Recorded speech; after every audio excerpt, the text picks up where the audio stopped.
L'avion glissait silencieusement à travers le ciel bleu, transportant ses passagers vers une destination lointaine. À bord, une atmosphère feutrée régnait. Les lumières tamisées créaient une ambiance agréable et les hôtesses de l'air se déplaçaient calmement dans les allées, offrant un service impeccable à chaque passager. Parmi elles, Claire se distinguait par sa politesse et son sourire constant.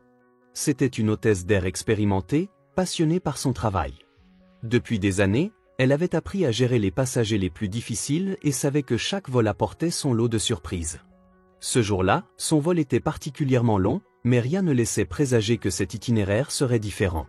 Claire avait pris sa tournée habituelle, vérifiant que les passagers de première classe étaient satisfaits, leur offrant des rafraîchissements, des couvertures ou des écouteurs. Lorsqu'elle s'approcha d'un passager assis près de la fenêtre, elle le remarqua immédiatement. Il avait une présence imposante, comme un homme qui savait qu'il contrôlait son monde. Vêtu d'un costume noir impeccable et de lunettes de soleil noires, même à l'intérieur de l'avion, il dégageait une aura de richesse et de pouvoir. Cet homme, c'était Charles, un milliardaire à la réputation bien établie. Il était un magnate des affaires, connu non seulement pour son intelligence acérée, mais aussi pour son tempérament impétueux. Ceux qui avaient eu affaire à lui en affaires savaient qu'il n'était pas du genre à laisser quoi que ce soit lui échapper. Les rumeurs sur son caractère autoritaire et ses exigences démesurées étaient légendaires. Claire, bien qu'elle n'ait jamais entendu parler de lui personnellement, se rendit vite compte qu'il n'était pas là pour être servi comme un simple passager. Il voulait ce qu'il voulait, quand il le voulait. Claire s'approcha de lui avec son sourire habituel, prête à remplir ses fonctions avec professionnalisme. Elle se pencha légèrement, tout en gardant une posture respectueuse, et lui demanda « Bonjour monsieur, puis-je vous offrir quelque chose à boire ?» Il la fixa un instant, sans lui accorder un sourire. Son regard était froid, calculateur, comme s'il avait l'impression qu'elle ne valait même pas un mot de plus. Il leva une main élégante et fit un geste vague en direction du menu qu'il tenait devant lui, comme s'il jugeait chaque élément avec indifférence. « Je veux un whisky sec. Mais pas n'importe lequel, le meilleur, celui qui coûte une petite fortune, dit-il, sa voix teintée de condescendance. Claire, toujours souriante et professionnelle, répondit calmement. « Je suis désolé, monsieur, mais nous n'avons pas ce whisky particulier dans notre sélection. Cependant, je peux vous proposer une alternative haut de gamme qui pourrait vous plaire. » Le milliardaire fronça les sourcils, un éclat d'irritation traversant son regard. Il lâcha une légère exclamation de mécontentement avant de la fixer de nouveau. « Vous ne comprenez donc pas ? Je veux ce que je veux. Vous êtes censé savoir comment répondre à mes attentes. Vous avez l'air de ne pas comprendre la situation, dit-il d'un ton sec, presque dédaigneux. Claire sentit son estomac se nouer. Elle n'était pas habituée à ce genre de traitement. Mais elle savait qu'il était crucial de garder son calme. Elle répondit en restant calme et posée. « Je vous assure, monsieur, que je suis ici pour vous satisfaire du mieux que je peux, et je vais vous proposer une boisson qui sera à la hauteur de vos attentes. » Cependant, à ce moment-là, l'homme, visiblement frustré, se leva brusquement, faisant tomber son verre de vin. Cela attira l'attention des autres passagers, qui commencèrent à observer la scène. Charles, avec un geste presque agressif, la bouscula légèrement. Il se pencha vers Claire et lui dit d'une voix tranchante. « Je n'ai pas le temps pour vos excuses. Si vous ne pouvez pas me servir ce que je veux, je vais vous faire savoir ce que ça coûte d'être incompétente. » Le silence dans l'avion se fit lourd. Les autres passagers se tournèrent discrètement vers la scène qui se déroulait, certains murmurant entre eux. Claire, bien que blessée par la façon dont il l'avait traitée, savait que ce n'était pas le moment de céder à la colère.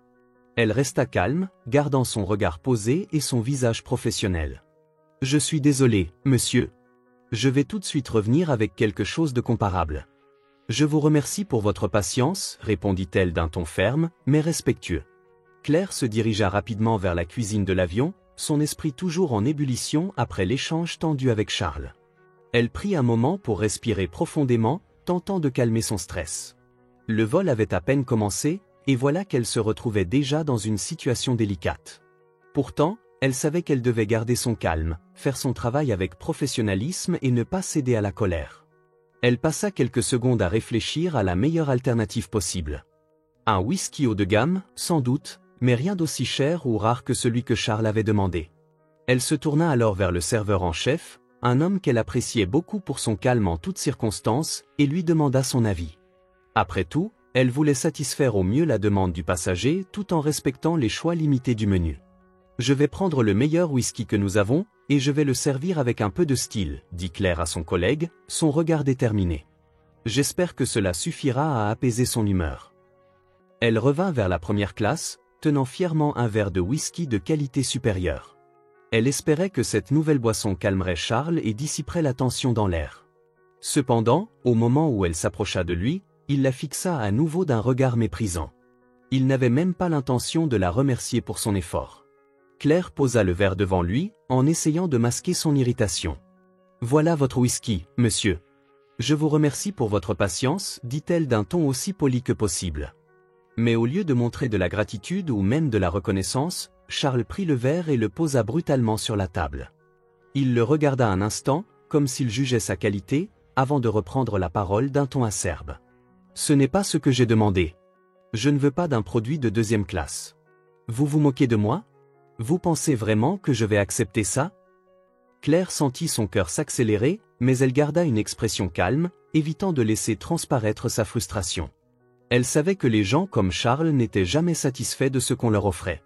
Ils avaient l'habitude d'obtenir exactement ce qu'ils voulaient, dans les moindres détails. Mais cette fois, elle avait fait de son mieux. Elle n'allait pas s'abaisser à ses provocations. « Je suis désolé, monsieur, mais c'est le meilleur choix que nous puissions vous proposer. Si vous le souhaitez, je peux vous offrir une autre option, mais je vous assure que c'est une boisson de qualité, répondit-elle calmement. Le milliardaire la fixa de nouveau, un regard perçant dans les yeux. Puis, comme si son irritabilité ne pouvait plus être contenue, il se leva brusquement de son siège. Les autres passagers commencèrent à tourner la tête, inquiets de voir que la situation ne faisait qu'empirer. Le sol trembla légèrement sous les pas de Charles, qui s'approcha de Claire avec un air furieux. Il la poussa violemment de côté, renversant au passage un autre verre de vin qu'elle avait soigneusement préparé pour un autre passager. « Vous êtes vraiment une incompétente, » dit-il en haussant le ton. « Je paye des milliers de dollars pour voyager ici, et vous n'êtes même pas capable de répondre à une simple demande. Vous allez me le payer cher, croyez-moi. » Claire sentit une colère sourde monter en elle, mais elle refusa de céder à l'agression. Elle s'efforça de garder son calme et de répondre de manière mesurée.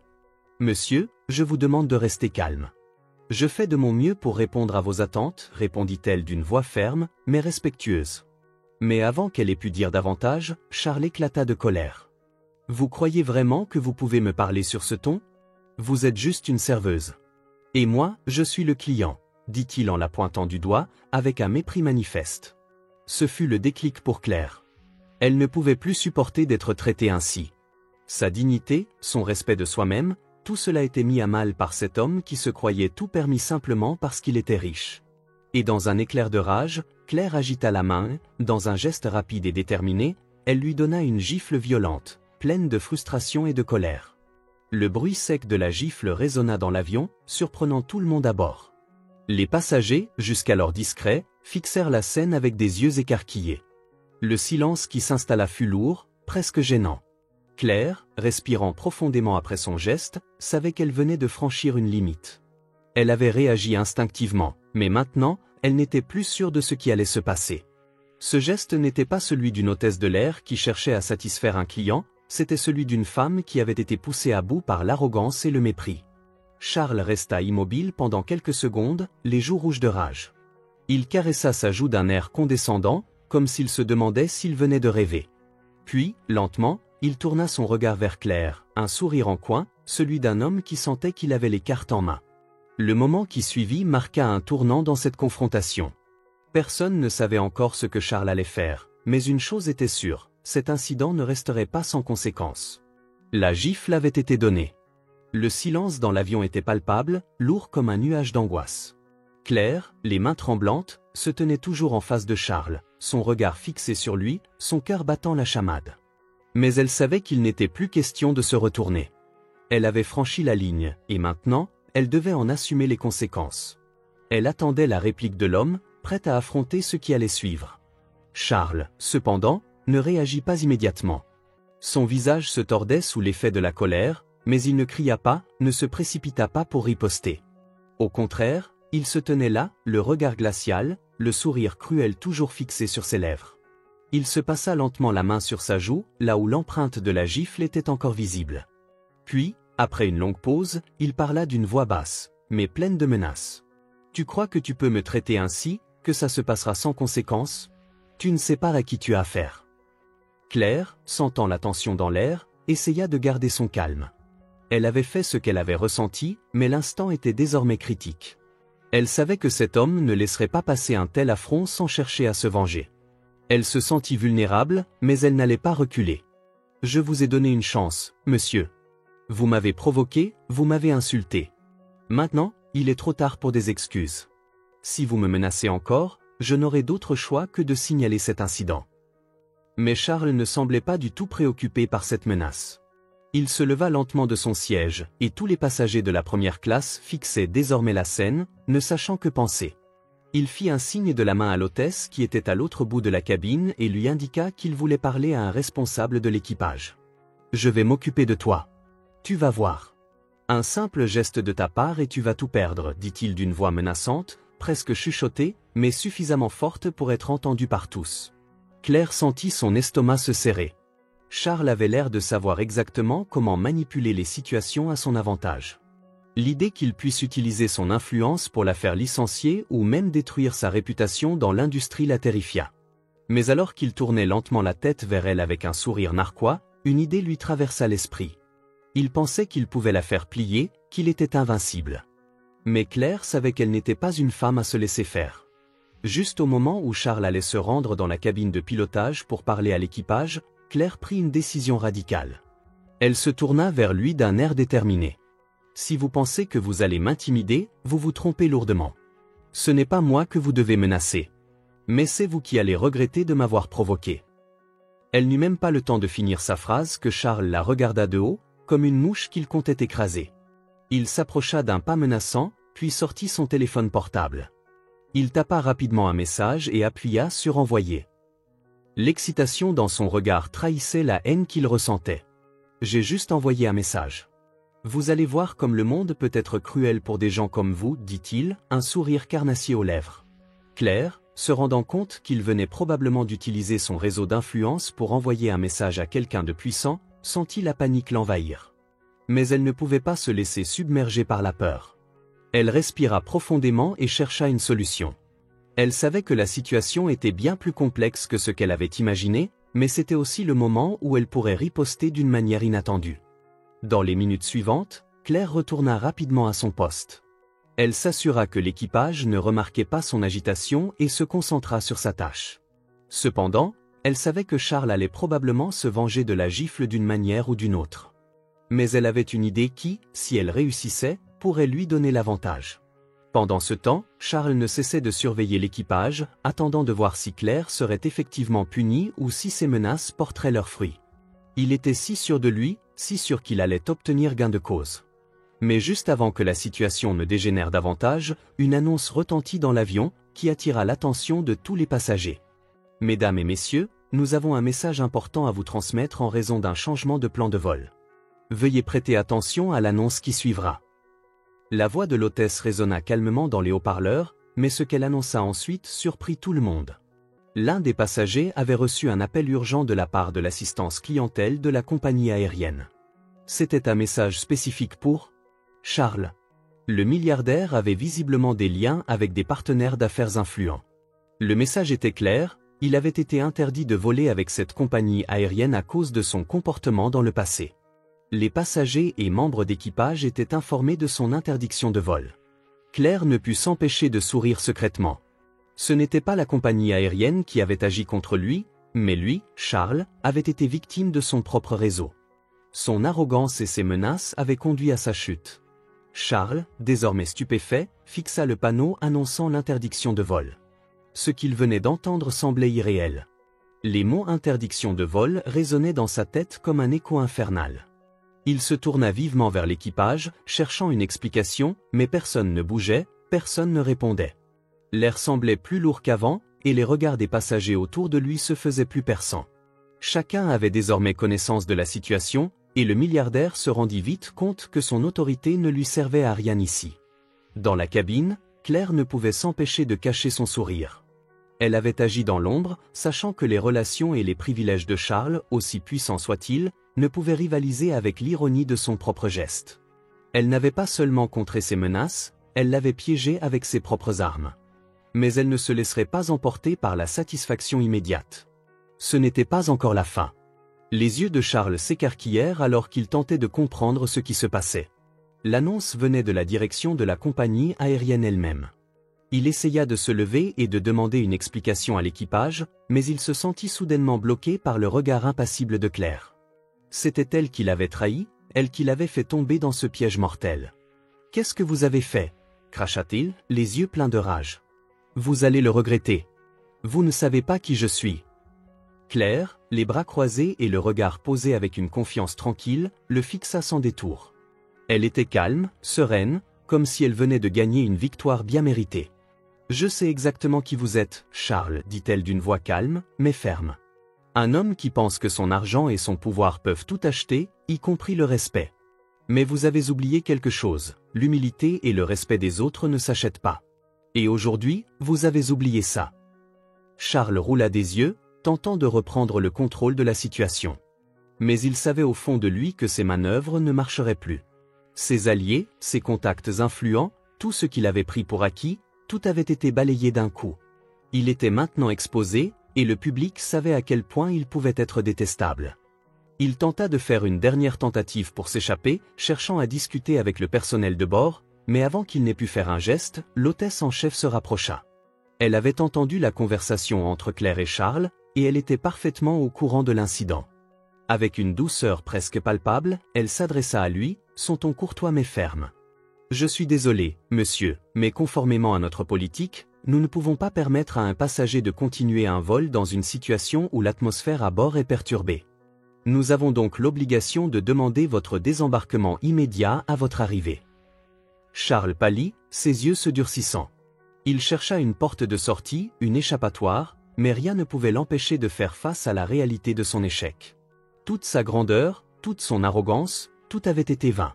Un simple acte d'hôtesse de l'air, une gifle qui semblait anodine au départ, avait suffi à détruire l'image qu'il s'était construite pendant des années. En attendant l'atterrissage, Charles tenta de conserver son calme, mais il était évident que la situation l'avait complètement ébranlé. Il était assis sur son siège, les poings serrés, les dents grinçant sous la pression de sa colère. Mais tout le monde à bord savait qu'il n'était plus le même homme. Il n'avait plus de contrôle, plus d'influence. L'humiliation était complète. Les passagers de la première classe, jusque-là discrets, se regardaient en silence, certains esquissant des sourires complices. Beaucoup avaient observé l'échange entre Claire et Charles et savaient que l'hôtesse avait su parfaitement gérer la situation.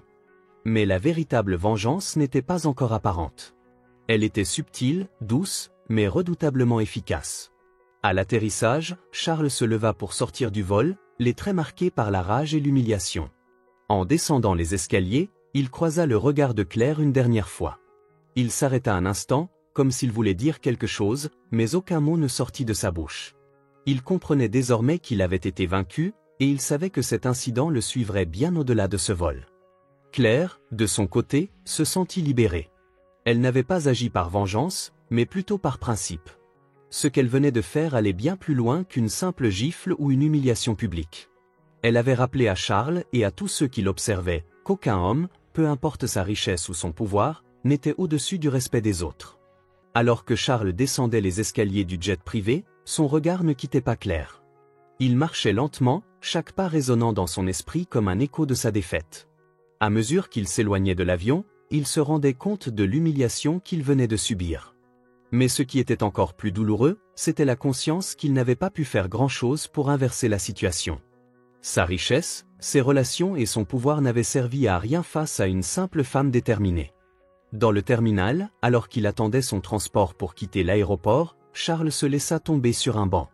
Il sentit un poids énorme sur ses épaules, la sensation de s'être fait abattre par une vérité qu'il refusait d'admettre.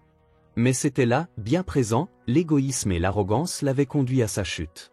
Le pouvoir de l'humilité, du respect et de la dignité, voilà ce qu'il avait perdu ce jour-là. Claire lui avait montré qu'il n'était rien sans cela, et que tout son empire pouvait s'effondrer sur un simple geste. Il n'avait jamais envisagé qu'une petite humiliation publique, aussi insignifiante qu'elle puisse paraître aux yeux des autres, pourrait être un véritable retournement de situation. Il avait toujours vécu dans l'ombre de sa propre grandeur, sans comprendre l'impact que pouvait avoir son comportement sur ceux qui l'entouraient. Mais cette gifle, cette humiliation dans l'avion, avait brisé son masque de toute puissance. Il avait été forcé de regarder au fond de lui-même et de voir la personne qu'il était réellement, une personne incapable de faire preuve de véritable humanité. Pendant ce temps, Claire restait calme et sereine. Après avoir pris un moment pour se remettre de l'agitation du vol, elle se dirigea vers la sortie. Alors que la pression retombait et qu'elle se sentait enfin soulagée de l'affront qu'elle avait dû endurer, une réflexion la traversa. Elle savait que la situation n'était pas simplement un événement isolé, une simple revanche. Ce qu'elle venait de vivre et ce qu'elle avait fait portaient une véritable leçon de vie. Claire savait qu'elle aurait pu réagir différemment en cédant à la tentation de l'humiliation pure et simple. Mais elle avait choisi une approche plus mesurée. Elle avait su prendre de la hauteur, garder son calme et utiliser l'intelligence plutôt que la colère. Sa dignité et son respect d'elle-même étaient restés intacts, et c'était là qu'elle avait trouvé sa véritable force. Lorsqu'elle arriva chez elle, Claire prit un moment pour réfléchir à tout ce qui venait de se passer. Elle pensa à la scène dans l'avion, à l'instant où Charles avait osé la menacer, et à la manière dont elle avait su lui répondre. Ce n'était pas par vengeance, mais par justice. Elle n'avait fait qu'exercer un droit fondamental, celui de respecter et d'exiger le respect. Cela l'avait placée dans une position de pouvoir, pas celui d'une personne qui cherche à humilier l'autre, mais celui d'une personne qui fait face à l'injustice et qui agit avec intégrité. Mais au fond d'elle, Claire savait que cette histoire ne devait pas se terminer ainsi. Charles, aussi puissant et arrogant qu'il puisse être, avait maintenant l'opportunité de se redresser. Ce n'était pas parce qu'il avait agi de manière abominable qu'il était irrécupérable. Claire ne voulait pas que cette histoire devienne une simple vengeance. Elle avait compris qu'il y avait toujours une chance de rédemption, même pour les personnes les plus perdues. Quelques jours plus tard, Claire reçut une lettre. C'était une lettre de Charles en personne. Elle l'ouvrit avec prudence, se demandant ce qu'il pouvait bien vouloir lui dire après tout ce qui s'était passé. Le contenu de la lettre la surprit. « Chère Claire, je tiens à vous présenter mes excuses les plus sincères. Les événements de notre dernier vol m'ont ouvert les yeux sur ma manière de traiter les autres, et je dois avouer que j'ai été aveuglé par ma propre arrogance. Ce que vous avez fait n'était pas une simple réponse impulsive, mais un geste qui m'a permis de voir ce que j'avais négligé toute ma vie. Vous m'avez montré qu'on ne peut pas vivre dans l'ombre de son pouvoir et de sa richesse sans reconnaître l'humanité qui nous lie tous. J'ai agi comme un homme faible, croyant que je pouvais écraser les autres sans conséquence. Je vous demande pardon, Claire, et je vous remercie de m'avoir montré la voie. Ce que vous avez fait m'a forcé à réfléchir profondément sur mes actions et la manière dont je devrais désormais me comporter. Je n'ai pas encore tout réparé, mais j'essaierai de m'améliorer. Peut-être qu'un jour, je pourrai vous prouver que cette leçon ne restera pas sans suite. Avec mes plus sincères salutations, Charles. » Claire prit un moment pour digérer la lettre. Un sentiment de calme l'envahit. Elle savait que ce n'était pas une lettre vide, mais une tentative sincère de rédemption. Charles avait enfin compris, même si c'était trop tard pour réparer entièrement ce qu'il avait fait. Mais Claire savait que ce geste de reconnaissance était important. Cela prouvait que même les hommes les plus puissants pouvaient changer s'ils se laissaient toucher par une véritable leçon de respect. La moralité de l'histoire était simple mais profonde, il n'y a rien de plus puissant que de faire face à ses erreurs et d'apprendre d'elles. Charles, un homme qui croyait que sa richesse et son pouvoir faisaient de lui un être supérieur, avait enfin compris que la véritable grandeur réside dans la capacité à se remettre en question et à respecter ceux qui nous entourent. Quant à Claire, elle savait que la vraie victoire ne résidait pas dans l'humiliation de son adversaire, mais dans la dignité avec laquelle elle avait agi, et dans la possibilité d'offrir une seconde chance. Le temps passa, et Charles, ayant pris à cœur les leçons de l'humilité et du respect, commença à changer. Lentement, mais sûrement, il entreprit un voyage intérieur. Il n'était plus l'homme qu'il avait été quelques semaines auparavant, un milliardaire égoïste, insensible aux autres. Son empressement à montrer sa puissance avait été remplacé par une volonté sincère de réparer les torts qu'il avait causés. Il savait que les changements dans son comportement ne se feraient pas du jour au lendemain, mais il était prêt à tout pour regagner son honneur. Claire, de son côté, avait continué sa vie avec sérénité. Elle savait que les conséquences de ses actions sur Charles ne dépendaient plus d'elle. Elle avait agi selon sa conscience, et elle n'attendait rien en retour. Mais elle n'avait pas non plus oublié l'humilité avec laquelle elle avait agi ce jour-là. Son objectif n'avait jamais été de détruire un homme, mais de lui faire prendre conscience de sa propre arrogance. Cependant, elle ne pouvait pas nier que cette histoire la marquerait pour longtemps, tout comme elle marquerait Charles. Un mois plus tard, un événement inattendu se produisit. Claire était en train de donner une conférence sur la gestion des conflits en milieu de travail, un sujet qu'elle avait étudié à fond dans sa carrière. Elle avait l'habitude de se retrouver devant des auditoires variés, mais ce jour-là, elle aperçut une silhouette familière dans la foule. Charles était là, assis dans le public. Il n'était pas là pour critiquer ou pour s'imposer, mais pour écouter, humblement. Après la conférence, alors que Claire se dirigeait vers la sortie, elle fut abordée par un homme qui, à première vue, semblait toujours être le même Charles qu'elle avait rencontré sur ce vol. Mais il y avait quelque chose de différent en lui. Il n'avait plus cette arrogance évidente dans ses gestes, ni ce regard supérieur. Son attitude avait changé. Il s'approcha d'elle, son regard sincère. « Claire, commença-t-il, je voulais vous remercier en personne. Ce que vous avez fait ce jour-là, même si cela semblait brutal à l'époque, a été le catalyseur de ma transformation. Je suis venu ici aujourd'hui non pas pour me justifier, mais pour vous dire que je suis désolé pour ma conduite et que je vous remercie de m'avoir permis de voir la vérité. Ce que vous m'avez appris n'a pas de prix. » Claire le regarda dans les yeux, attentive. Elle était touchée par ces mots, mais elle savait que ses excuses ne suffiraient pas pour effacer ce qui s'était passé. Pourtant, elle comprenait que cette transformation intérieure, bien que lente, était réelle. Charles n'était plus le même homme, et elle le reconnaissait. « Je ne vous ai pas fait de mal pour que vous me remerciez, Charles, répondit-elle calmement. Je l'ai fait pour vous donner la chance de voir les choses différemment, d'apprendre à respecter ceux qui vous entourent. Et, peut-être, de vous rappeler que ce n'est pas l'argent ou le pouvoir qui fait un homme, mais sa capacité à reconnaître ses erreurs et à évoluer. » Charles acquiesça lentement. Il savait que ce n'était qu'une partie du chemin, mais il avait fait une avancée importante. Ce n'était plus simplement une question de gagner ou de perdre, de dominer ou d'être dominé. Cela devenait une question de transformation personnelle. Il avait enfin pris conscience que la véritable grandeur résidait dans la capacité à se réinventer et à apporter une contribution positive aux autres. Le lendemain, Claire reçut une nouvelle surprenante. Charles, en tant que philanthropiste, avait décidé de soutenir plusieurs de ses projets visant à aider des jeunes dans des situations difficiles, notamment en leur offrant une éducation de qualité et un accompagnement dans leur développement personnel. Ce n'était pas simplement une donation d'argent, mais un véritable investissement dans des initiatives qui avaient du sens.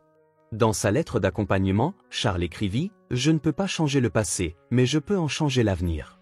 Je fais cela non pas pour me racheter, mais pour offrir aux autres la chance de grandir sans les erreurs que j'ai commises. » Cela marquait un tournant dans sa vie, un changement radical de perspective. Il n'était plus l'homme qui cherchait à acheter le respect ou la reconnaissance, mais celui qui donnait sans attendre en retour. Quelques semaines plus tard, Claire et Charles se croisèrent à nouveau lors d'un événement caritatif qu'il avait organisé. Cette fois, ce n'était pas une rencontre tendue, mais une véritable interaction humaine. Ils échangèrent quelques mots, et pour la première fois, Claire sentit qu'il n'agissait plus par obligation, mais par un réel désir de faire du bien autour de lui. « Je suis heureux que nos chemins se soient croisés, lui dit-il sincèrement. Ce fut une épreuve, mais aussi une chance pour moi de redevenir un homme meilleur. » Claire lui sourit. « C'est vous qui avez fait le travail. Mais si mon geste a pu être un catalyseur, alors j'en suis heureuse. » Et ainsi, cette histoire de revanche, qui avait commencé par une gifle dans un avion, se termina sur une note d'espoir et de transformation. Claire avait pris une position de dignité, et Charles avait appris, d'une manière inattendue, que la véritable force réside dans la capacité à accepter ses erreurs, à en tirer les leçons et à agir en conséquence. La morale de cette histoire est que l'humilité et la rédemption ne sont pas des concepts réservés à une minorité, mais des qualités que chacun peut cultiver. Peu importe les erreurs passées, ce qui compte, c'est d'avoir la volonté sincère de changer et d'améliorer le monde autour de soi. Et parfois, ce changement commence par un acte simple mais puissant, celui de respecter les autres, sans attendre de récompense en retour. Avant de partir, dites-nous d'où vous regardez cette vidéo dans les commentaires. Et si vous avez apprécié cette histoire, n'oubliez pas de vous abonner à la chaîne et d'activer la cloche pour ne rater aucune de nos prochaines vidéos. Nous publions 2 vidéos par jour, à 10h et à 18h30 et ce tous les jours.